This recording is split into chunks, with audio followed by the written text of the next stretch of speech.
This video might feel like a little bit of a review if you've studied how to graph linear inequalities or inequalities of any sort in 2 dimensions, as well as graphing quadratics. Basically, we're going to mix those two ideas. So to graph an inequality, remember that the two major things are we have to decide between a solid and a dashed line. So I'm going to write that down, solid versus dashed. And we also have to decide which way to shade. I'm just going to draw an up and a down arrow just to remind us that basically above or below the line are going to be our two major options. The solid versus dashed line actually can be decided on almost right away. Knowing that there's no equal sign means that we're not going to be a solid line. Basically, we're going to need to draw a dashed line when we draw our parabola. The next thing we need to do is decide where to put that parabola. And notice that we're in standard form.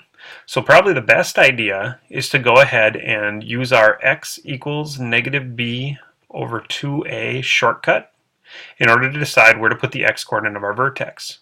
Negative b is a negative 4 right now. Notice that we've got a 1x squared, negative 4x plus 1.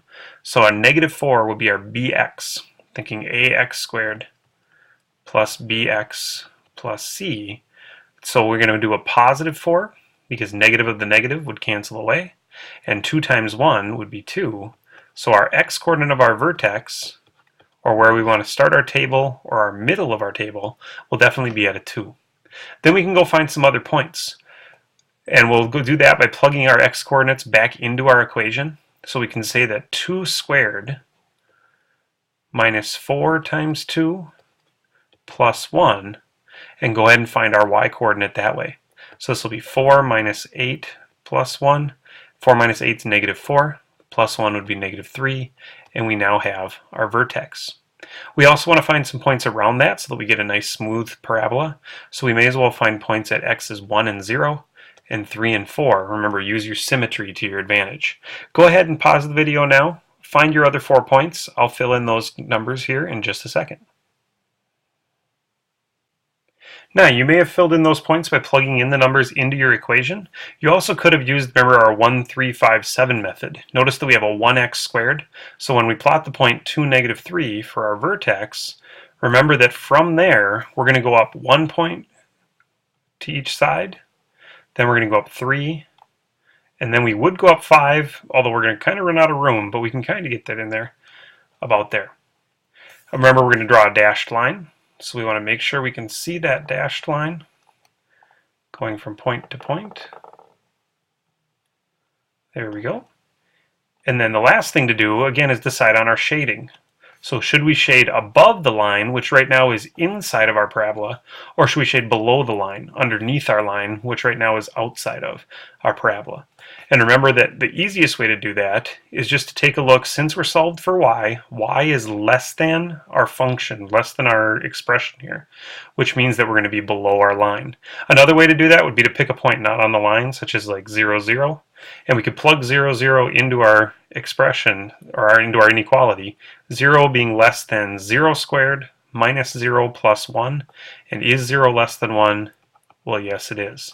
So therefore, we're going to shade toward that 0, 0 point. We want everywhere below, remember, that parabola, which means it's a little different than shading on a straight line. We want everything underneath, just not inside of that parabola. Now, the second thing we can do when we're graphing systems such as this, or graphing an inequality, is to graph a system of inequalities. And that gets a little bit trickier because now we have to think inside and outside of multiple lines, multiple functions. Now, the nice part on the left here is we've got a couple of straight lines just to remind us how to graph a system of inequalities. If y is less than or equal to 3, remember y equals 3 is a horizontal line, and being less than or equal is a solid line. So I'm going to draw as horizontal, as straight a line as I can up at y equals 3. And remember that we're shaded below. Y is less than. I'm everywhere below that line right now.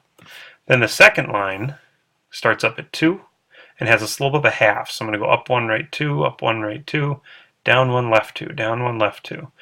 And notice no equal sign. So a dashed line for the blue line. And notice again, y is greater than. So I'm going to be shaded above the blue line. Well, above the blue, below the red, that puts us right in this area down here. But only that area should be shaded because that's the only feasible region of points, all of the points in the purple area and on the red line, work for both of our inequalities. Well, the same idea works when we're talking about parabolas. Y is greater than or equal to x squared. Remember, x squared means that our vertex is going to be at 0, 0. It's the simple parabola, starts at the origin, goes up 1, 3, kind of the same thing there. And then we're going to be shaded with a solid line. Notice the or equal to. So we're going to go ahead and graph that. And then finally, y is greater than, which means I'm shaded above. So right now I'm inside of my parabola. But remember, I don't want to shade until I know exactly how much of that to shade in, because we need to look at our second parabola that starts up 3 units. Notice this is going to be a shift up 3 compared to just x squared, but we're also negative x squared, which means we were reflected. So I'm going to draw a little arrow here. Reflect vertically, which means I'm going to go up 3 units, but now I'm going to go ahead and go down 1 unit, then 3 units, then 5 units. Same thing the other direction. And note that again, or equal to, so now we're going to be a solid line for our second line. Go ahead and curve it over the top. Hopefully your curve's going a little better than mine, got a little skewed there. And also notice y is less than. So remember, we were greater than the red line, but we're going to be less than the blue, which means we want to be right in between. If I had drawn smoother lines, this would look very symmetrical. Hopefully your graph, again, looks better than mine. Throw a few lines in there just to show that, again, you're going to shade between the blue and the red. I hope that helps you with graphing inequalities. Good luck and have fun.